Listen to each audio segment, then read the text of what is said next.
Bonsoir à vous tous, vous regardez Sahel TV, c'est l'heure du journal de 20h. Tout de suite, voici les titres. Dialogue politique entre la Mauritanie et l'Union européenne, une réunion s'est tenue sous la présidence du Premier ministre Yahya Ould Hademine. Le groupe Al-Mourabitoun que dirige l'Algérien Mokhtar Belmokhtar a de nouveau rallié AQMI, annonce le chef terroriste Abdelmalek Droukdel. L'actualité internationale avec notamment ce triple attentat au Tchad, la théorie de San Bernardino revendiquée par l'État islamique et l'envoi de soldats allemands en Syrie. Voilà, comme je vous le disais en titre, nous ouvrons cette édition par la neuvième réunion du dialogue politique entre la Mauritanie et l'Union européenne qui s'est tenue ce vendredi à la primature sous la présidence du Premier ministre Yahya Ould Hademine. Cette réunion qui s'est tenue dans le cadre des accords de Cotonou prévoit des échanges périodiques pour promouvoir la coopération entre l'Union européenne et les pays de la région. Mohamed El Mokhtar. Lieu, immeuble du gouvernement. Moment, vendredi 4 décembre. Objectif, la 9e réunion du dialogue politique entre la Mauritanie et l'Union européenne. Ces consultations périodiques entre la Mauritanie et l'Union européenne reposent sur l'accord de contenu et sur les documents stratégiques par le pays et le programme indicatif national pour la période 2014-2020. Dans ce cadre, la Mauritanie est engagée à respecter certaines conditions en matière de droits de l'homme, de gouvernance et de l'état de droit. Ces concertations sont ouvertes avec l'ensemble des acteurs, décideurs, partis politiques et sociétés civiles. Elles sont l'occasion de faire une évaluation globale et de la mise en œuvre des engagements réciproques. Pour l'Union européenne, c'est l'occasion de soulever les blocages et solliciter quelques avancées sur un dossier ou un autre. Pour la Mauritanie, il s'agit souvent de mettre en évidence les retards dans les procédures exigées par l'Union européenne, qui est le plus grand de ses partenaires au développement. Dans le cadre du 11e programme du Fonds européen pour le développement, une enveloppe de 195 milliards d'euros doit être mobilisée pour la période allant de 2014 à 2020. Mais il faut aussi signaler que jusqu'à présent, ce sont les fonds du 11e programme qui servent à financer les projets de développement pris en charge par l'Union européenne. La suspension des programmes suite à l'instabilité en Mauritanie, la non-éligibilité de plusieurs programmes mauritaniens, mais aussi la complexité des procédures de validation de l'Union européenne, sont autant de blocages qui empêchent la sérénité des décaissements. Mais malgré la faiblesse de la capacité d'absorption, les financements européens servent des secteurs essentiels comme la santé, les infrastructures de transport et la sécurité alimentaire et l'état de droit. Dans le domaine de la pêche, un accord de partenariat est entré récemment en vigueur. Les pourparlers pour y parvenir ont été laborieux, mais ont permis aux deux parties d'aboutir à la formule gagnant-gagnant. C'est ainsi que les négociateurs mauritaniens ont pu préserver les avancées fondamentaux du précédent accord, notamment la mauritanisation de l'équipage à 65%, l'exclusivité de la pêche au peuple au profit des artisans mauritaniens, le débarquement et le transbordement à Nouadhibou. Tous ces dossiers ont été visiblement discutés par les deux parties qui ont certainement parlé de l'avancée sur la voie du dialogue politique inclusif en Mauritanie, mais aussi du cas du Biram Ould Abeid qui purge une peine de 2 ans dans la prison d'Aleg. On se souvient qu'une délégation composée des représentants de toutes les ambassades européennes se trouvant à Nouakchott s'est rendue il y a quelques semaines à Aleg pour s'enquérir de la situation sanitaire des 2 hommes. On se souvient aussi de la mobilisation du Parlement européen sur la question et de ses appels répétés à libérer ceux qu'il considère comme des prisonniers d'opinion. La conférence de Paris sur le climat a franchi ce samedi une étape clé avec l'adoption d'une ébauche d'accord mondial pour lutter contre le réchauffement de la planète, suscitant un vent d'optimisme même si l'essentiel reste à faire sur de nombreux points litigieux. Les ministres de 195 pays réunis au Bourget sous la présidence du ministre français des Affaires étrangères, président de la conférence, plancheront à partir de lundi sur ce texte de 48 pages et devront trancher sur le fond pour aboutir à l'adoption d'un pacte universel d'ici au 11 décembre, date à laquelle la COP21 est censée se terminer. Un rapport parlementaire de l'Assemblée nationale tire la sonnette d'alarme. Daesh vise en repli dans la Libye disloquée, prévient Nicole Améline, députée LR de l'Assemblée française, auteur avec Jean Glavani, PS, et Philippe Baumel, PS également, d'un rapport très documenté sur l'urgence libyenne. Le pourrissement de la situation politique depuis la chute de Muammar Kadhafi sert de tapis rouge à l'expansion de Daesh dans ce pays, très voisin des côtes européennes. La grande crainte exprimée d'ailleurs par Jean-Yves Le Drian, le ministre de la Défense, est que Daesh, aujourd'hui confiné au nord du pays, descende vers le sud et fasse la jonction avec les djihadistes du Sahel.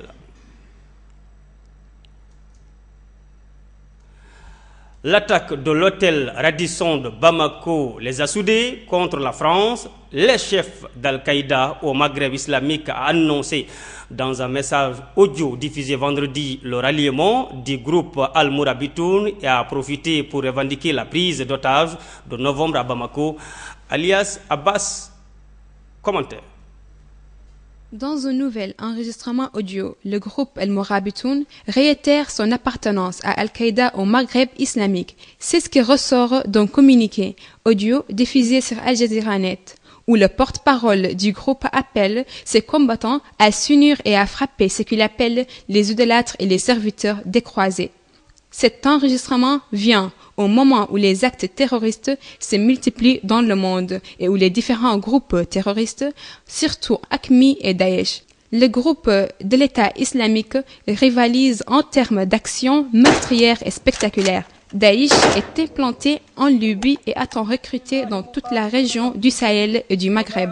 La concurrence entre les deux labels a occasionné une course à l'horreur qui a pris des ampleurs dramatiques au Sahel avec l'attaque du Radisson le 20 novembre et les attaques de Paris le 13 novembre, ainsi que toute cette folie meurtrière en Arabie, en Turquie, au Liban, en Irak, en Syrie et ailleurs. Quelques jours après le carnage de Paris attribué à Daesh, les Mourabitoun avaient revendiqué la tuerie du Radisson à Bamako. Un enregistrement audio de l'émir d'Al-Qaïda au Maghreb islamique, l'Algérien Abdulmalek Drogdel, est venu confirmer cette revendication. Déjà, la région du Sahel subit une instabilité chronique due en partie à l'activité des groupes terroristes qui instrumentalisent les filières du crime organisé et des trafics. La concurrence entre les différentes factions terroristes va certainement aggraver encore plus la situation. Alors, pour plus de précision, nous recevons ce soir Isselmo Woul Mustafa, spécialiste des questions de sécurité au Sahel. Isselmo, bonsoir. Bonsoir. Vous avez suivi avec nous ce reportage d'Ali Abbas. Quelles sont vos impressions par rapport à cette alliance entre AQMI et Al-Mourabitoun? C'est une réconciliation officielle après une bruit qui a duré 3 ans. Vous savez, Belmokhtar avait craqué la porte à AQMI en 2012.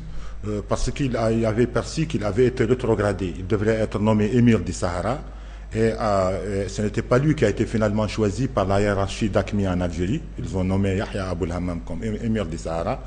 Et compte tenu de l'antériorité et de l'ancrage de Belmokhtar dans le nord du Mali et dans le Sahel, il avait mal reçu ça, d'autant plus qu'on lui avait déjà joué le coup en 2007, alors qu'il était à l'époque émir de la zone 9. On l'avait rétrogradé au grade de commandant d'une katiba, la katiba d'Al-Mourabitoun.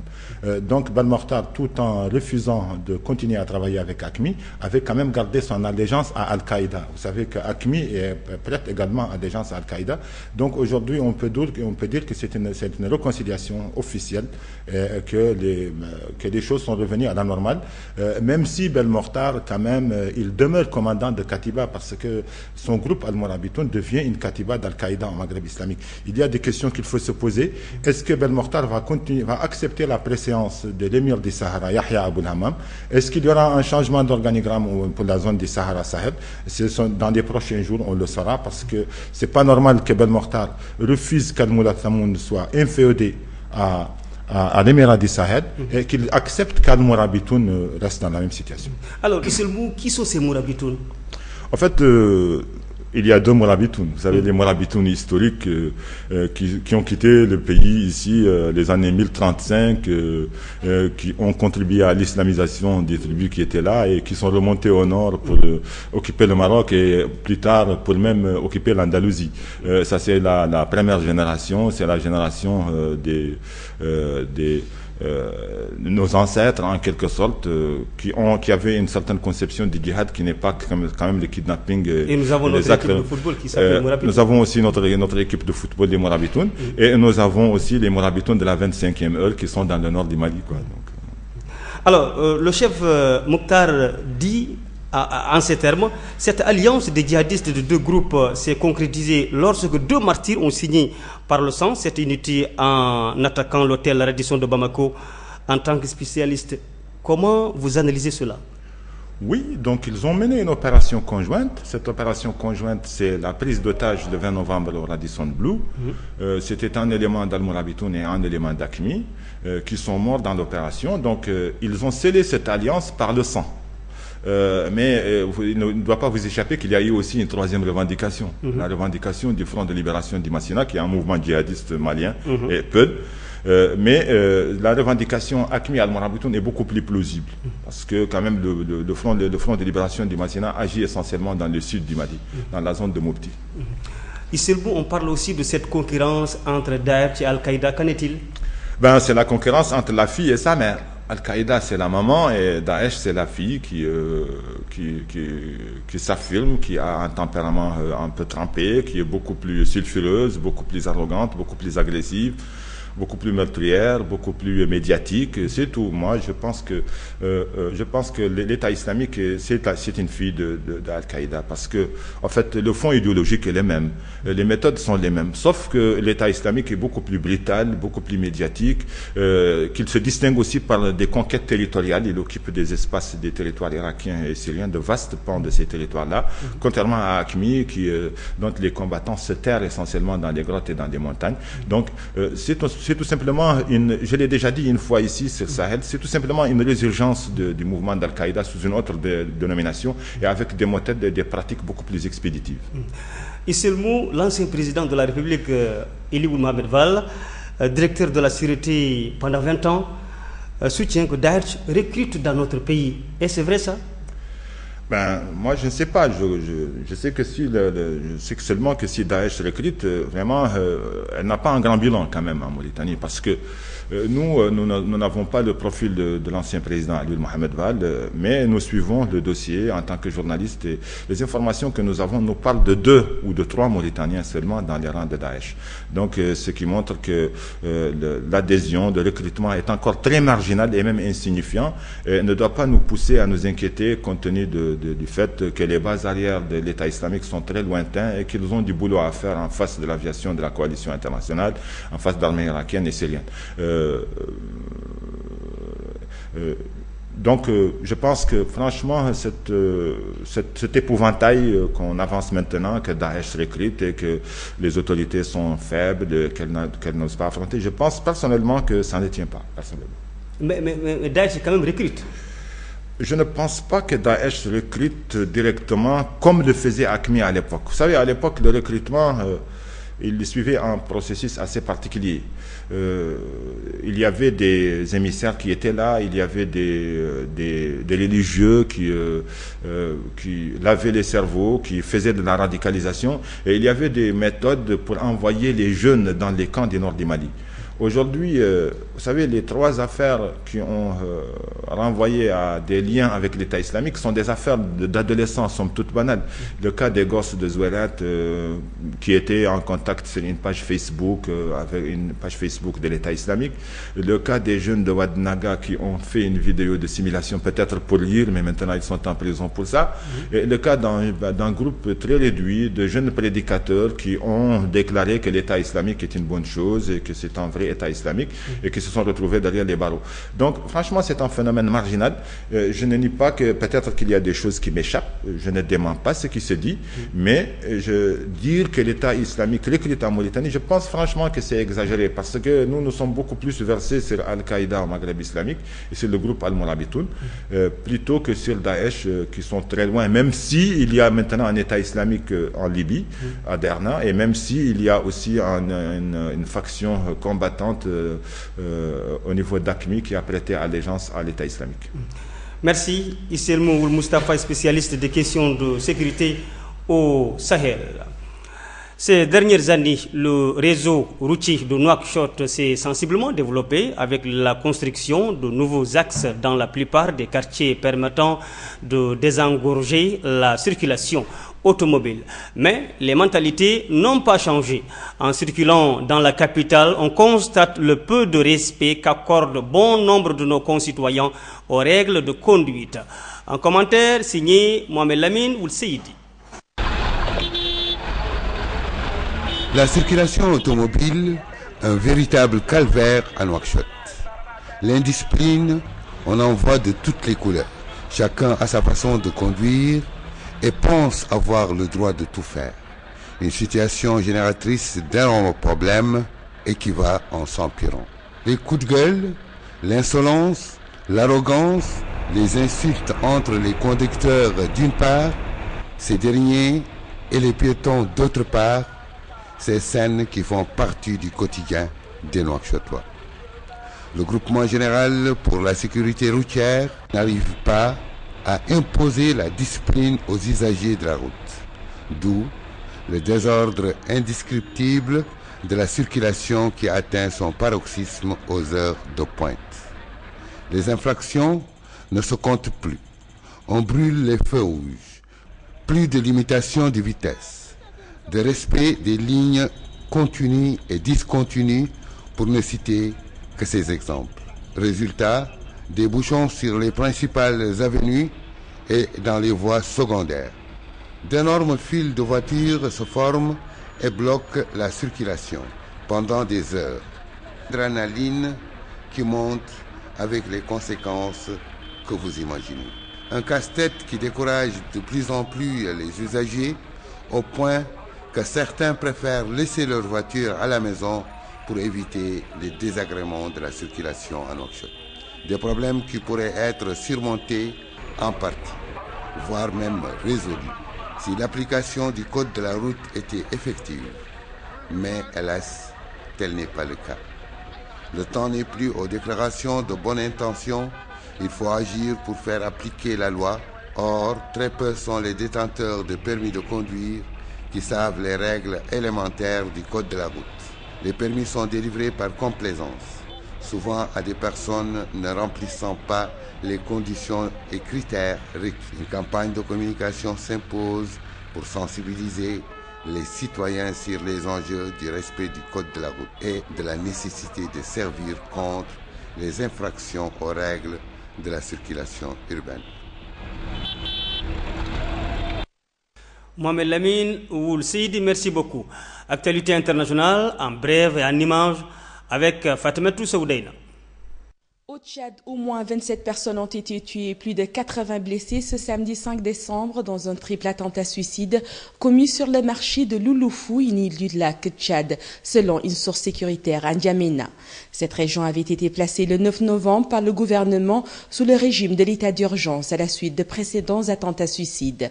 Cet attentat démontre une nouvelle fois la capacité de Boko Haram à mener des actions concertées malgré les offensives militaires contre leurs bastions.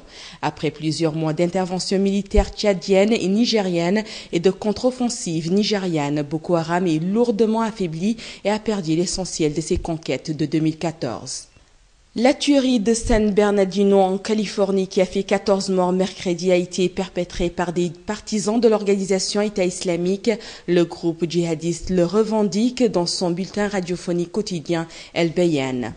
Si le groupe djihadiste affirme que la tuerie a été réalisée par des partisans, des sources gouvernementales américaines soulignent que rien ne permet de dire que c'est bien l'État islamique qui a dirigé l'attaque, ni même que l'organisation était au courant des projets du couple meurtrier. Pour la première fois depuis l'arrivée d'Angela Merkel au pouvoir en 2005, l'Allemagne va prendre part à un nouveau conflit armé en envoyant des soldats allemands participer à la coalition contre l'organisation État islamique IE en Syrie. La chancelière met en partie fin à sa farouche réserve face à tout engagement militaire. Le vote qui a eu lieu à Bundestag sur l'envoi de soldats contre l'IE marque donc un tournant. Son issue ne faisait aucun doute. La coalition CDU, CSU, SDP, chrétiens démocrates, chrétiens sociaux et sociodémocrates au pouvoir dispose d'une écrasante majorité, 503 sièges sur 610. Or, seuls 13 députés sociodémocrates et un député conservateur ont annoncé vouloir voter contre l'engagement allemand. Au final, 445 députés ont voté en faveur de l'intervention, 146 contre et 7 se sont abstenus. Actualité en bref, en image signée Fatoumata Soudena. Voilà, c'est la fin de ce journal. Mais avant de nous quitter, je vous en rappelle les principales informations. Dialogue politique entre la Mauritanie et l'Union européenne. Une réunion s'est tenue sous la présidence du Premier ministre Yahya Ould Hademine. Le groupe Al-Mourabitoun que dirige l'Algérien Mokhtar Belmokhtar a de nouveau rallié AQMI, annonce le chef terroriste Abdelmalek Droukdel. Et puis l'actualité internationale avec ce triple attentat, notamment au Tchad, la tuerie de 100 Bernardinans revendiquée par l'État islamique et l'envoi de soldats allemands en Syrie.